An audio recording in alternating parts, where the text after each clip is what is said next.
News तक का परिवार YouTube पर अब 1 करोड़ के पार। आपका बहुत बहुत आभार। साल 2022 में भारत कनाडा का 10वां बड़ा ट्रेडिंग पार्टनर था।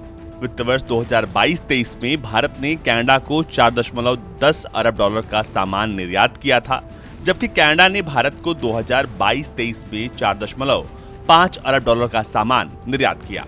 इतना ही नहीं, भारत और कनाडा के बीच व्यापार आसान होने की वजह से भारत ने बड़ा निवेश भी किया है।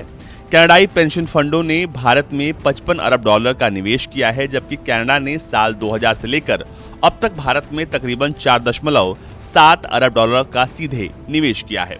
और भारत में फिलहाल कम से कम 600 ऐसी कंपनियां हैं जो अभी काम कर रही हैं, जबकि 1000 से ज्यादा कंपनियां भारत में एंट्री के लिए कतार में हैं। लेकिन सबसे खास बात यह है कि भारत हर साल करीब 230 लाख टन दलहन की खपत करता है और इसकी पैदावार भारत में कम होती है। इसलिए कनाडा के लिए भारतीय बाजार बेहतरीन विकल्प साबित हो सकता है। कनाडा मटर का बड़ा उत्पादक है और दोबारा भारत निर्यात के बारे में सोच रहा था, लेकिन अब राह मुश्किल हो गई है। अब ऐसे में उम्मीद है कि अगर ये तनाव बढ़ता है तो भारत कनाडा से दलहन की खरीद को बंद कर सकता है या फिर कम कर सकता है। इसके अलावा भारत से कनाडा आभूषण, बेशकीमती पत्थर, pharma product, readymade garment, organic chemicals, light engineering सामान और आयरन एंड स्टील प्रोडक्ट मुख्य रूप से खरीदता है, जबकि कनाडा भारत को दालें, news print, wood pulp, asbestos, potash, iron scrap, खनिज और इंडस्ट्रियल केमिकल बेचता है। अब दोनों देशों के बीच व्यापार लगभग बराबरी का है। तनाव बढ़ा है तो उम्मीद है कि अब कनाडा का दाल भारत नहीं आएगा।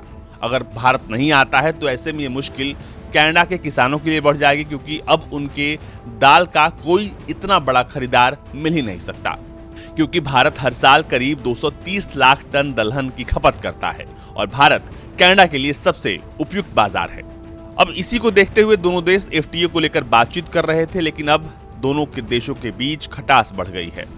भारत और कनाडा ने व्यापार और निवेश को बढ़ावा देने के लिए साल 2022 में समग्र व्यापार समझौते पर नए सिरे से बातचीत शुरू की थी, लेकिन अब ये ठंडे बस्ते में चला गया है। एफटीए के तहत जिन देशों में समझौते होते हैं वो आपसी कारोबार के ज्यादा आइटमों पर ड्यूटी काफी कम कर देते हैं या खत्म कर देते हैं।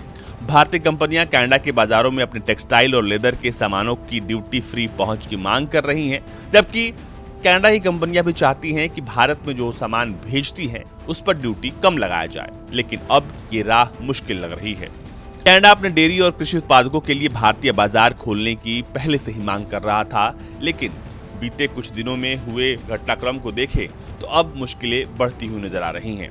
ऐसे में अब सवाल कनाडा के दलहन को लेकर उठने लगा है कि क्या कनाडा की दाल भारत खरीदेगा। फिलहाल इस पर भारत सरकार की तरफ से कोई आधिकारिक बयान नहीं आया है, लेकिन उम्मीद की जा रही है कि अगर ये तनाव बढ़ा तो हो सकता है कि भारत कनाडा से अपने व्यापारिक रिश्तों को खत्म तो नहीं लेकिन कम जरूर कर लेगा।